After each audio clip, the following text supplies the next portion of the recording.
নমস্কাৰ, আকৌ ধুনীয়া এযোৰ আপোনালোকৰ বাবে। এযোৰ হ'ব কটন নুনিৰ ধুনীয়া যোৰা। ইয়াতে অকল য়েল্লো বুটা কৰি ধুনীয়াকৈ বনাই দিয়া হৈছে। এখন হ'ব মেখেলাখন। মেখেলাখন হ'ব। ভাল লাগিলে স্ক্ৰীনশ্বট লৈ আমাৰ 9678284538 নাম্বাৰত যোগাযোগ কৰিবলৈ নাপাহৰিব। এযোৰো হোৱাইটত হ'ব। ডাৰ্ক কফি আৰু য়েল্লো বুটা কৰি ধুনীয়াকৈ বনাই দিয়া হৈছে।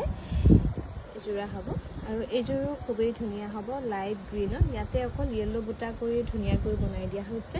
এখন হ'ব মেখেলাখন। ভাল লাগিলে স্ক্ৰীনশ্বট লৈ আমাৰ 9678284538 নাম্বাৰত যোগাযোগ কৰিবলৈ নাপাহৰিব। এইযোৰো খুবেই ধুনীয়া হ'ব। ইয়াতে য়েল্লো আৰু ব্লেকত ধুনীয়াকৈ বুটা কৰি বনাই দিয়া হৈছে। আৰু এইযোৰো হ'ব খুবেই ধুনীয়া। ভালকৈ মেলি দিয়া হ'ব।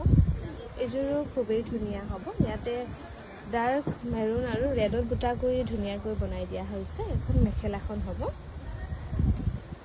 এইযোৰো খুবেই ধুনীয়া হ'ব। য়েল্লো আৰু চিলভাৰ গুণা কৰি ধুনীয়াকৈ বনাই দিয়া হৈছে এযোৰা কাপোৰ। এখন হ'ব মেখেলাখন। য়েল্লো আৰু চিলভাৰ গুণা ধুনীয়াকৈ কৰা হৈছে। এইযোৰো খুবেই ধুনীয়া হ'ব। কালাৰটো হ'ব লাইট কালাৰ। ইয়াতো য়েল্লো আৰু চিলভাৰ গুণা ধুনীয়াকৈ কৰি দিয়া হৈছে। এখন হ'ব মেখেলাখন। এইযোৰো গ্ৰীণত হ'ব। গল্ডেন গুণা আৰু ৰাণী পিংকত মিনা কৰি ধুনীয়াকৈ বনাই দিয়া হৈছে। এখন মেখেলাখন।